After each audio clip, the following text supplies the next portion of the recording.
Hi, everyone. You're listening to Radio Cherry Bombe, and I'm your host, Kerry Diamond. I'm the founder and editor of Cherry Bombe magazine. I'm coming to you from Newsstand Studios at Rockefeller Center in New York City. On today's show, I'm talking with Erin French, one of our favorite guests around here. Erin is the chef and founder of The Lost Kitchen, a special restaurant up in Freedom, Maine. The only way to get a reservation is to send a postcard. Erin is also the author of the memoir Finding Freedom and of 2 great cookbooks. And of course, she's a Cherry Bombe cover star. I'm talking with Erin today about her brand new TV show on the Magnolia Network. It's called Getting Lost with Erin French. Each week, Erin and her husband Michael tour the country in search of new ingredients and inspiration. Stay tuned for our conversation.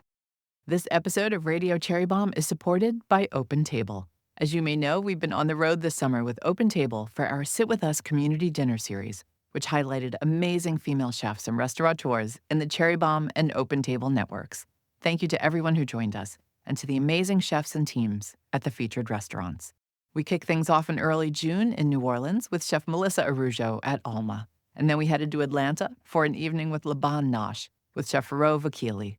We were in Dallas at Jose with Chef Anastasia Quinones Pittman, and we had a sweet ending to our series at Nostrana in Portland, Oregon with Chef Kathy Wims. It was such a treat meeting so many of you. Beautiful food, beautiful people. It's been so much fun. Thank you to Open Table for bringing these experiences to life with us. By the way, if you are interested in curated dining events like the Sit With Us dinners, check out the Open Table experiences on their app and website. Head to opentable.com/experiences to explore what's happening near you, or use it to find fun events to enjoy on your travels, like Open Table's Summer Sets, a dinner series that combines music and food to create one-of-a-kind evenings in cities like Miami and New Orleans. A little housekeeping. Thanks to everyone who joined us last Friday at Elizabeth Poet's Rancho San Julian in Santa Barbara County for our Women Who Grill series. It was a beautiful night, and it was great catching up with Elizabeth and so many of you.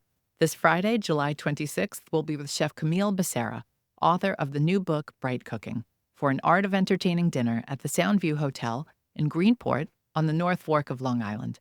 Tickets are on sale at cherrybombe.com. I look forward to seeing some of you there. Thank you to our event sponsors, Kerrygold, Le Creuset, and Pernod Ricard. Now, let's check in with today's guest. Erin French, welcome back to Radio Cherry Bombe. Thanks, Kerry. It's great to be back. It's great to see you. You have been busy. Yes. You somehow managed to record a whole TV show in between your previous season and the current season. In the off-season, yeah, an off-season TV show. The show just debuted a few weeks ago. Tell us how it came about. Well, gosh, I guess it was about a year and a half ago. The network came to us and they said, we love The Lost Kitchen. Everyone loves this show, but we want to do something a little different. And, I'm like, what do you mean different? Like, this is what we do. This is all we do. We run a restaurant and this is how we do things. And I looked at Michael and I was like, I don't know. The only thing I could tell you guys is like, we want to do this trip. And if you want to follow us, that's what we're going to do in our off season. And boom, just like that, immediately, like, we're in, we want this, we want to follow, we're coming along. Then all of a sudden it made me realize, like, I guess we're really going on this trip now. So the trip was pre-planned. We had always wanted to. I mean, it was something that Michael and I had talked about for years, of saying, like, wouldn't it be incredible if we just traveled the country and we took time off to do that? We don't take time off. So, to consciously think about that and to make a trip like that happen was going to take some planning and dreaming. And, once I kind of planted that seed and they were like, let's go, I was like, all right, we're going on this trip now. We're doing this. So what would you guys always do on the off season? Just hang out in Maine? In the early years when it was just a restaurant and we would close for the winter, that was when we would really just kind of hibernate and get our energy back together, because the restaurant would just suck so much energy out of you. I mean, your mind, your soul, your body. We would go until New Year's Eve and you'd get home at like 4 a.m. And then literally, I work with my dear friends every day. We wouldn't talk to each other for 3 weeks after that. It just didn't. We were done. We were so done. Your body is just toast. And we would just take the winter to pull ourselves back together and remind ourselves that we still love what we're doing, so we could show back up in the spring and, do it all over again. So, yeah, I mean, and then as we started kind of growing here, it's been for me like trying to find new ways of inspiration, trying to keep inspired, because I always had this great fear that I would wake up one morning and then there would be no idea in my brain of what to make for dinner that night. And I'm always flying by the seat of my pants creating these menus every day. It's like, what if that moment happens and I wake up and go, it's blank today. I don't know what we're going to cook tonight. And, I have a full house of people showing up in about 8 hours and I have no idea what I'm inspired to make. How did you choose the locations and the people? You would be astounded by the incredible people who are out there in this country. And that was a really hard decision. We made spreadsheets that were so extensive. It started out as a dream board of places that I had always dreamed about going to, places I had never been to before. And then we just started building off of it. Then it came into like, oh, who was available, who wanted to take us in and see us, and what time of season it was. A lot of times we were in some off seasons for certain places that maybe weren't open. It was really incredible to find these incredible human beings all around the country. In every stop, we made these absolutely just beautiful connections and friendships. Like I'm still texting with these people. We're still like sending each other, love letters and just remembering these incredible moments we had together. Have you traveled a lot? No, I didn't grow up traveling because I grew up in the restaurant business. My dad owned a diner and that was our busy season. At a really young age, I started on the line with him really seriously cooking. I was 12 years old when I started that. So every summer was spent in that dairy bar or behind that fry later. My parents didn't take vacations. We took Tuesdays off, and that's what we would do. And we would go eat lobster or we'd have a cookout. And that's how my dad would fill his week back up. My mom being a school teacher, it's like she had summers off, but she would be working in the diner too because it was all hands on deck. It was a busy time. So there was no traveling. We would go to Florida in the winter on February vacation when my mom would have that week off from school and my dad had the diner closed. And that was the one time that we would all either, stay in Maine and go skiing or go to Florida. That was it. So we never went anywhere. Still to this day, my dad's never been on a plane across the ocean. I was the first person in my family to ever cross the ocean. It's become a little bit of a mission of mine to kind of get out there and see it and do it. You did not have the traditional chef path. You didn't No. really work for other folks except for your dad. You didn't go to culinary school. You didn't travel around to figure out your palate.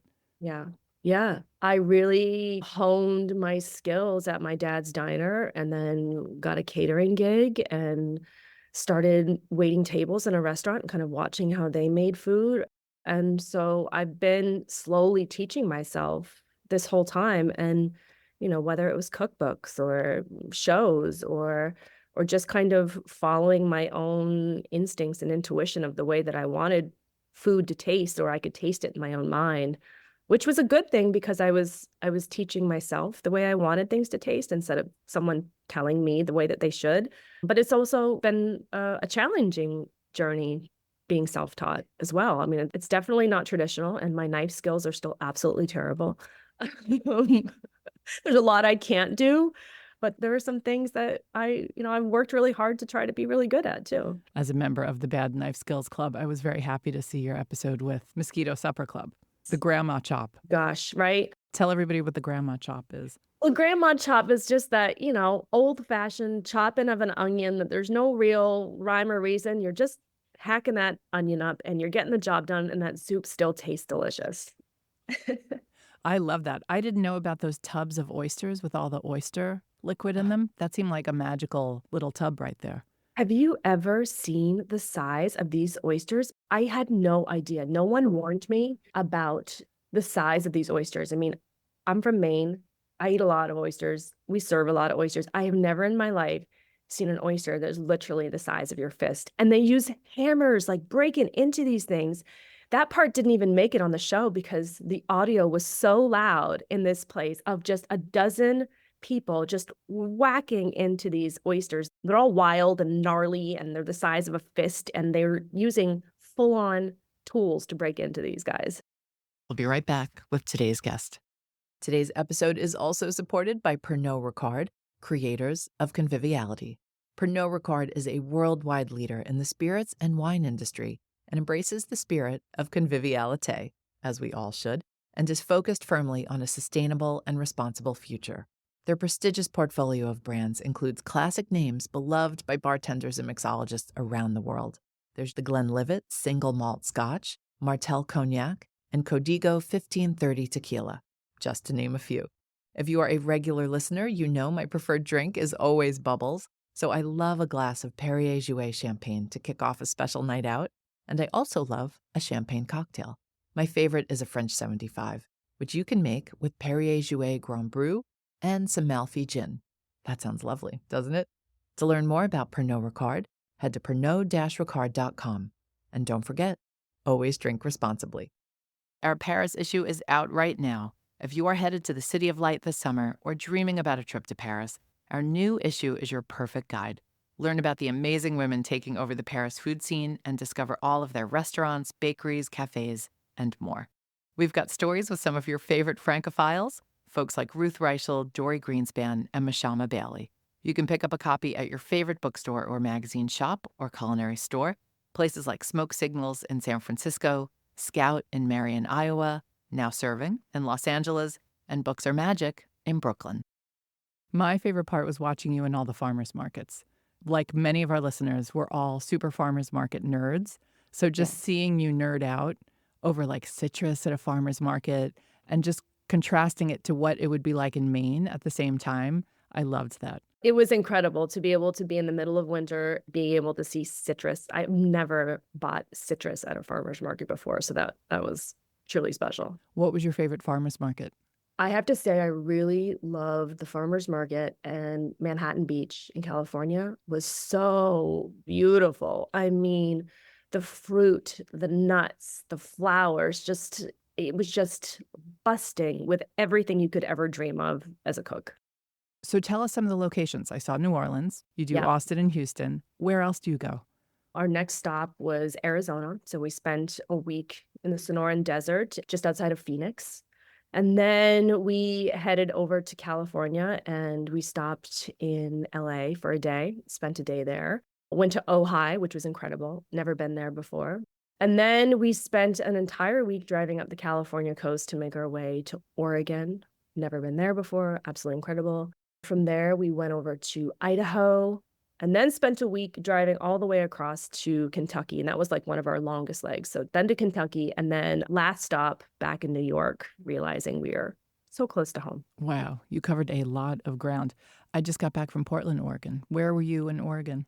We were just outside of Portland, like 45 minutes. We posted up at one of the vineyards that we work with at Illahee Vineyards, stayed there for a week. We were around McMinnville, and we just had the most beautiful time out there. It was just so special and lovely. The people, the place. I mean, it just, wow. I'm trying to like trace the map with my finger. That's a kooky map that you guys followed.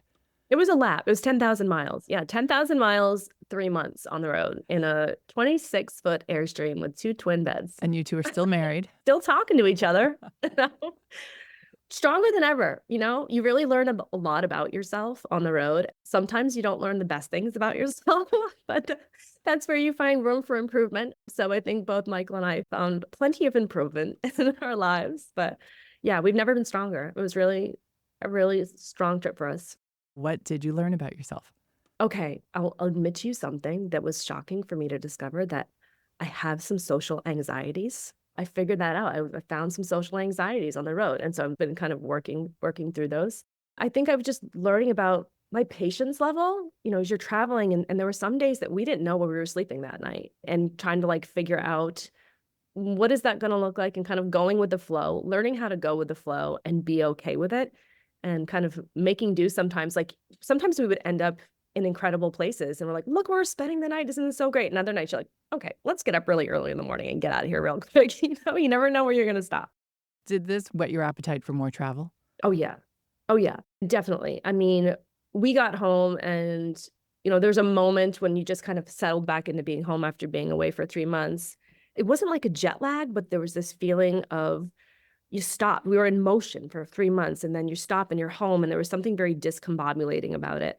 And now, looking back, it's like, we have all these photos, we have all these memories, we have all this new friendship. And it's like, how rich is that to have that opportunity to get out in the world, to meet new people? I mean, that's hard for us to do, especially like, at this age, like meeting new people and continuing to just find inspiration and get excited about those connections and new dishes, new people, new places.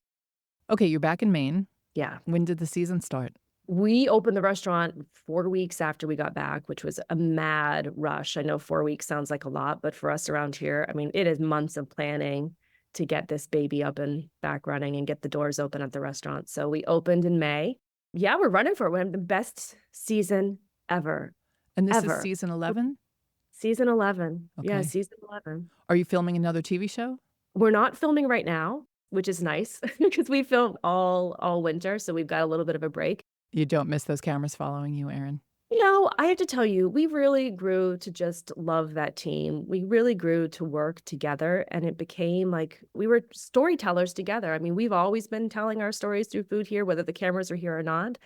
And then to have the cameras here to be able to tell that story to a broader audience and to be able to work together as a team with a production team and our team, and how we learn to sort of move around each other and do our jobs and still create these meals and moments without having it feel intrusive in any way. I mean, we were very clear about that. If we were going to open up our kitchen and our dining room and our space, our whole goal here is to give people this experience, and we didn't want the cameras or anything to be in the way of that. And I think we accomplished that successfully. Because people come with those expectations, is there much that you can change? I mean, the menu changes every day, but within that framework, have you done anything differently this season?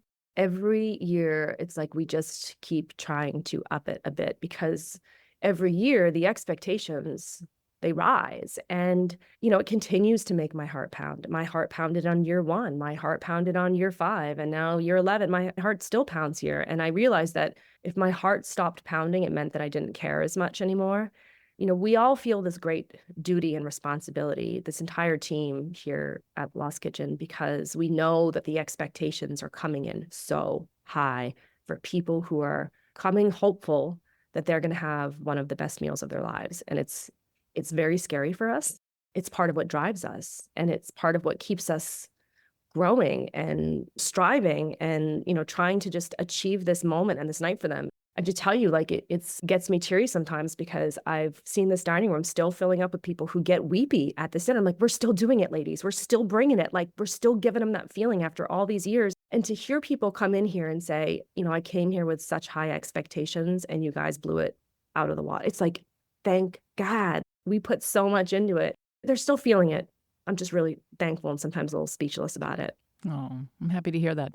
You made so many things on the show. In just the first 2 episodes, I was like, oh, I want the recipe for that. I want the recipe for that. Are you making those recipes available, or are you thinking about doing a book based on your travels? No, that's funny. Someone just said something recently, like, are you going to make a cookbook about the travels? I didn't even think about that. There was only one recipe that I jotted down. I had a journal with me and I was like, ooh, I have to write this down. And I made a soup in Texas and I was like, I need to jot down this general idea because this is working. That poblano pepper smoked chicken soup? Yeah, it came out so good. It was real life good. No joke. But the thing about the way that I cook is that I'm never creating the same things over and over again. Like the menus, it's so funny. For a while, I wasn't saving my menus. And I was like, why am I not saving these every night? Like I would go on my computer and I would erase last night's menu and rewrite it and then print it. And I was like, why wasn't I saving it as that date? And I started to do it recently. I mean, that's the joy of cooking for me, is that it's endless and that you can keep creating new things. And so writing recipes for me isn't always the easiest thing because I'm making them up in the moment. And to make a good recipe, I think some people think it's like a very easy thing. And I'm always arguing with Michael about it. He's like, so-and-so needs a recipe. Can you just whip up a recipe? It's like, babe, you don't whip up recipes. Like you test them over and over and over and over again. And it'll take me a month to really write a good recipe. If you want me to write a bad recipe, sure, I'll whip one up for you. But, to make it truly work and to make it worth people's time and energy to go out and buy those ingredients, I'm rather terrible with that because the time that it takes. And that's why one cookbook every 4 years is what it takes. So talk to me about this season. What are some things you've been playing with lately? So we're in Maine bluefin tuna season right now. So that's been really fun to get that beautiful fish coming in through our doors. And strawberries right now are just like abundant. So that's what I've got, a whole big bowl of hulled berries over on the counter that I'm going to get playing with. And I bought a shaved ice machine because I was so inspired by my trip in New Orleans. And I am determined to make like Lost Kitchen style snowballs with Thai basil and like fresh strawberries and come up with all of these different infusions with fresh syrups to make the sort of like Lost Kitchen style snowball. Wait, you Because didn't buy that big machine that we saw in I that? didn't buy the big machine. I bought the starter version of that machine. They were like, you need to get one of these. I was like, are you going to come fix it when it breaks down? And so I bought a hand crank one for now. Oh, a hand crank one. That sounds Yeah. very Lost Kitchen. When I Yes. saw that one on the New Orleans episode, I was like, that's a beast. Oh, it is. It is a full-on beast. But in the moment, I was like, I am getting one of these. And the ladies at Red Rooster were like, here's where you go. Here's the guy you talk to. You need to get one. You know, we're going to come to Maine and we're going to help you figure this out. And I was on a kick. And then I looked at the price and I said, okay, let's start with the starter version. I don't think we need to Wait, start. I like a hand cranked one. Is that why your biceps look so good? You raised your arms, and I was Yeah. like, Erin's biceps Right? look amazing right now. Blocks of ice just crushing them. But I will say, when you and Michael were talking about buying one of those, having owned restaurants and been on the receiving end of bad ice machines, I was like, oh, that baby has, it's going to break down written all over it. I know. And that's why I was like, hand crank, won't be breaking down. And it always breaks in the season that you need it. It's like, August. iced coffee season. Everything And breaks in August. Yep, the air conditioner, the ice machine, all of it. You talked a lot about pepper and strawberries. Talk to me about that. I think it's a combo that if you know, you're in on it. But black pepper and strawberries is just like such a strange and magical combination because it sounds strange. It's like you've got the sweet and then the kind of that savory kick to it. We've been serving it at the restaurant. We've been making these frozen custards and then just serving it with whipped cream and strawberries that are just macerated with granulated sugar and then a crack of black pepper. Everyone's minds are blown because they're just like, it's strange. You wouldn't think of it. It's so simple. And it just takes simple and just pops it to a whole new level. It sounds so good. We had beautiful strawberries at the farmer's market. And I know you're a less is more gal. And I was just eating them whole with like a little bit of yogurt on top of them because they're so perfect. I'm telling you, it's like I told the whole dining room the other night that I kind of based this dessert that we made upon a moment that I had as a 7-year-old girl at the Freedom Grange during Strawberry Festival. And I'll never forget that moment of having a fresh strawberry that was still like almost warm from being in the sunshine that morning. It was just tossed with sugar. And then there was a big bowl of heavy cream to, kind of like douse it all with. And it was just like the best thing I'd ever eaten in my life. And it was 3 ingredients: cream, sugar, and strawberries. Beautiful. What do you do with the bluefin tuna? I mean, I just love searing it and serving it. And sometimes serving it with strawberries, like a strawberry and like kind of cucumber relish. Really good. That's sweet on that. And it's buttery. The fish we've been getting in right now, you don't even need a steak knife. It's like you could cut it with a butter knife and it just, oof. It's pretty spectacular. And how about your boards? What are on the boards these days? Ooh, we have gone back to the bone marrow butter because the world's been asking for it. So bone marrow butter and grilled olive oil toast. We've been getting this really beautiful copa from a local farm. Olives, cheese puffs, radishes and butter, more butter, more butter. Anything that we can, slather some butter onto, we're throwing on the butter boards these days.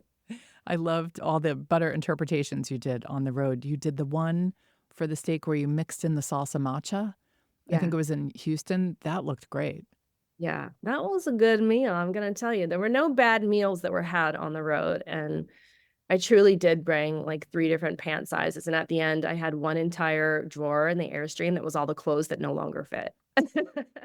When we were talking about strawberries and bluefin tuna, I was thinking of Alice Waters. She just popped in my brain. Have you two met yet? No, never.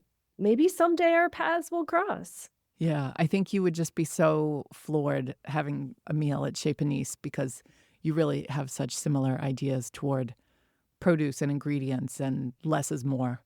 Simplicity of it. Yeah. Which, for a while, I felt really guilty about. I felt like that I couldn't be considered a real chef because of, lack of knife skills or, hadn't been to culinary school. And how dare you think that you could make just simple food and call yourself a chef or say that you own a restaurant like that? Don't ever think that you're going to be eligible for an award or anything. Like, no. And then I just realized it was like why am I holding all this shame for this? Like, there's nothing to be ashamed about. Like, this is actually the food I want to eat. And I think the thing that I really learned on the road this season was there has to be a question that has to be answered if you're making food that is really touching people. The question is why? Why are you making this? Are you making this dish to win awards? Well, that's not going to make people feel something. Like for me, something I started doing this season at the restaurant, and I'm just so proud of it. And it's very secretive, but there are some people who have picked up on it in the dining room. It's like everything I'm serving has a why.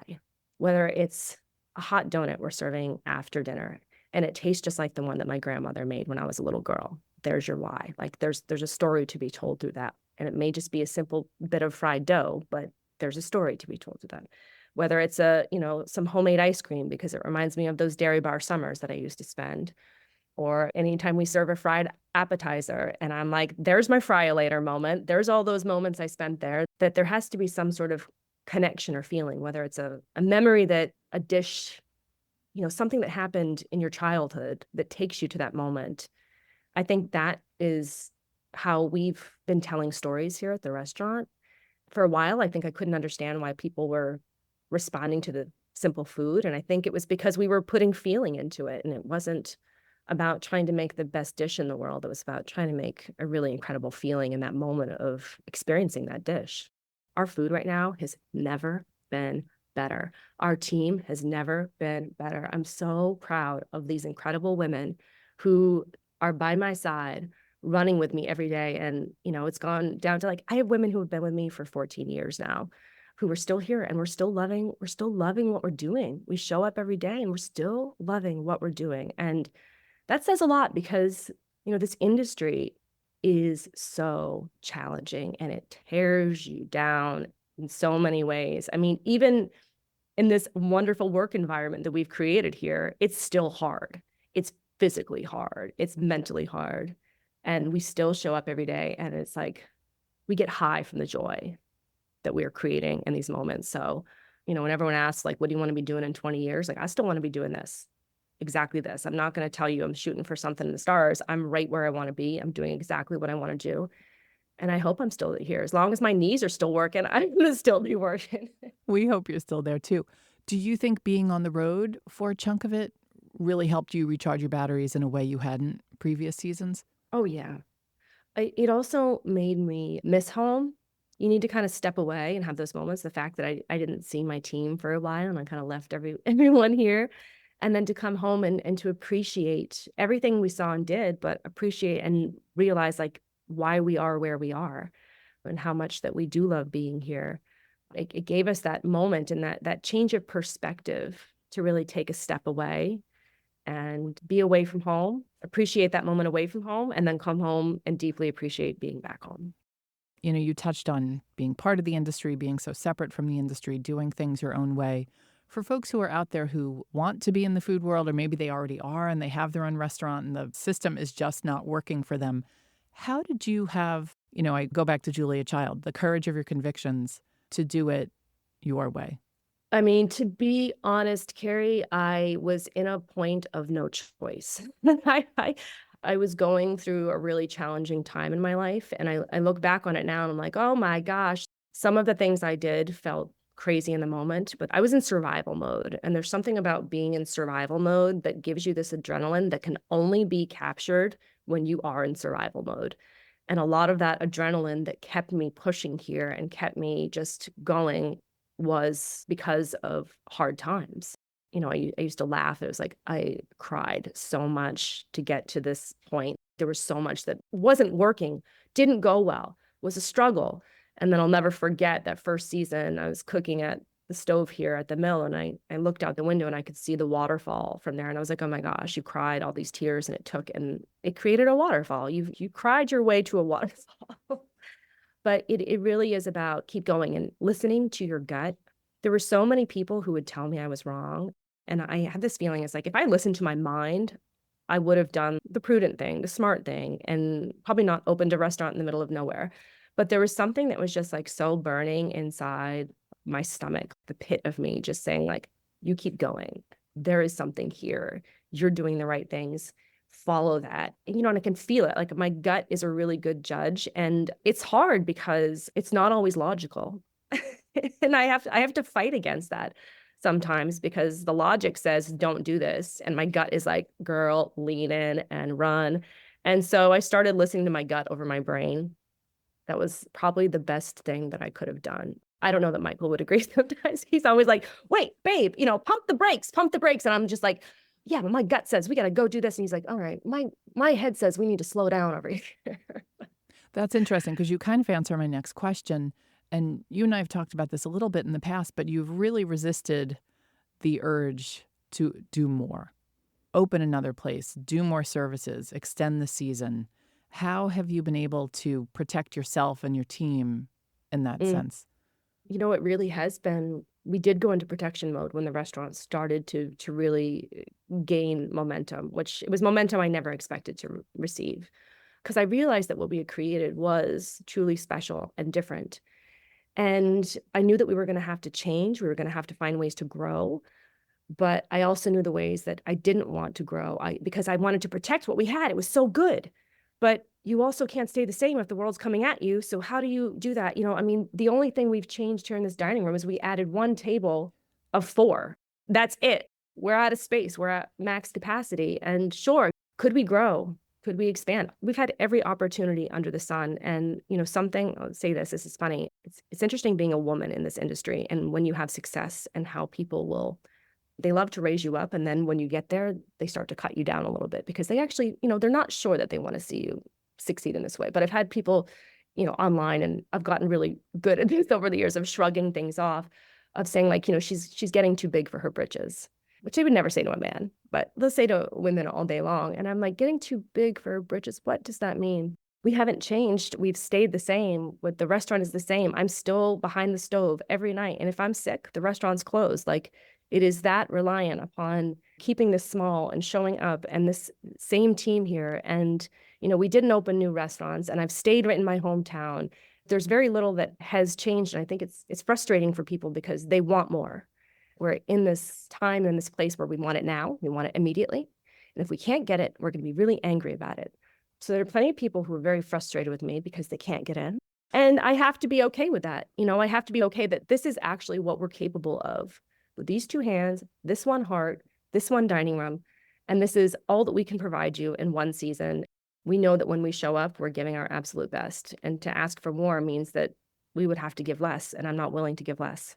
Do you worry about selling out? Is that part of it? Oh, yeah. It's something I've been like, that's never happening. We're not going to do that.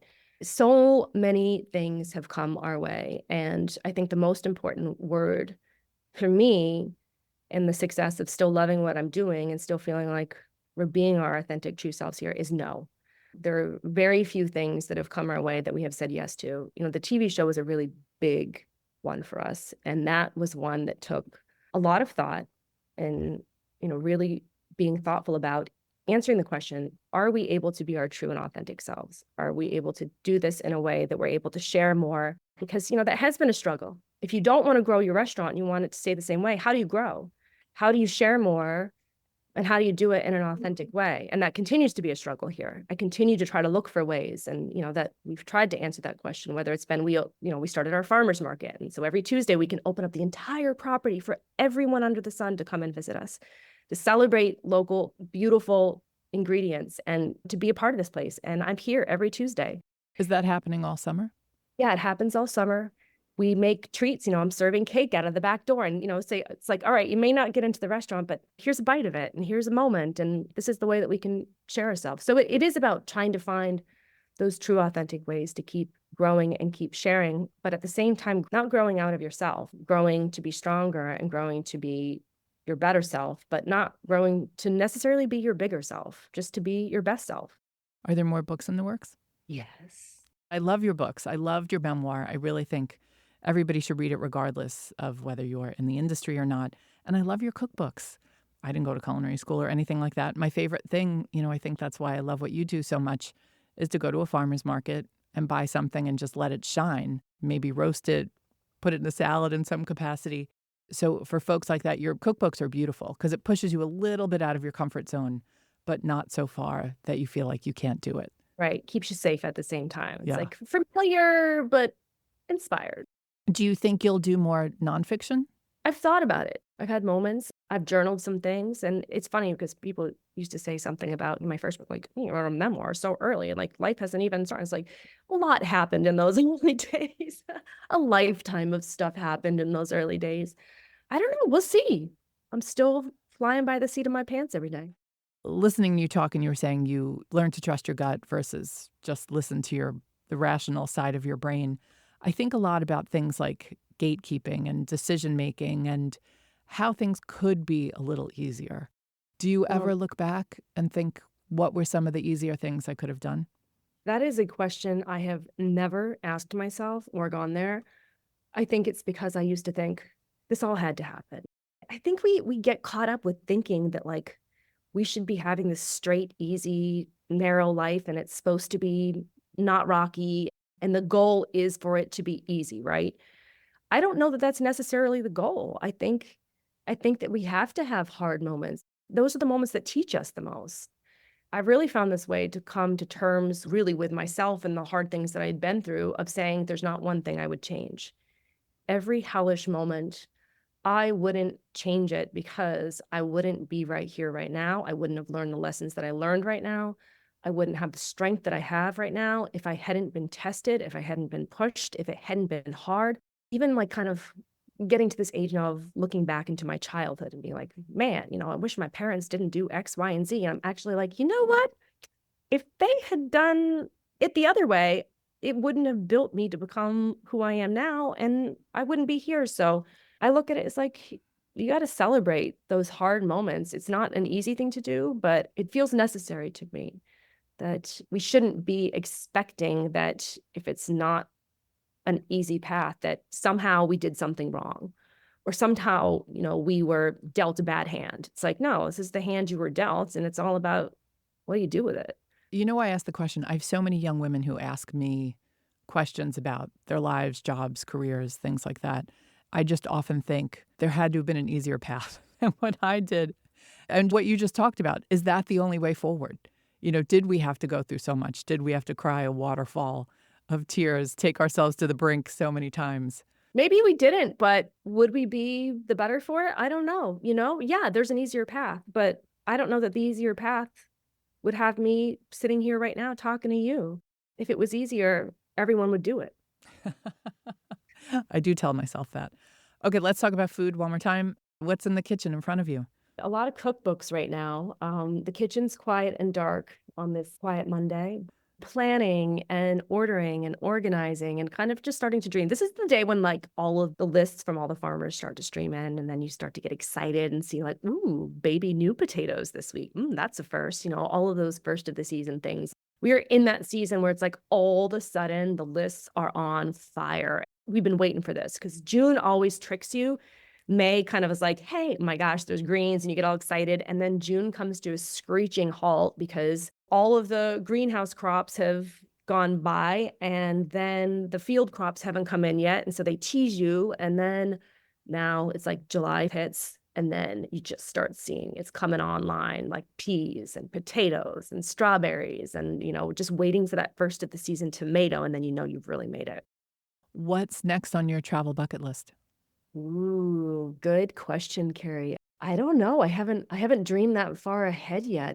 That's what the fall's an exciting time to be doing, dreaming ahead for the winter. So right now, head is down, restaurant season. All we are thinking, breathing, and doing is restaurant.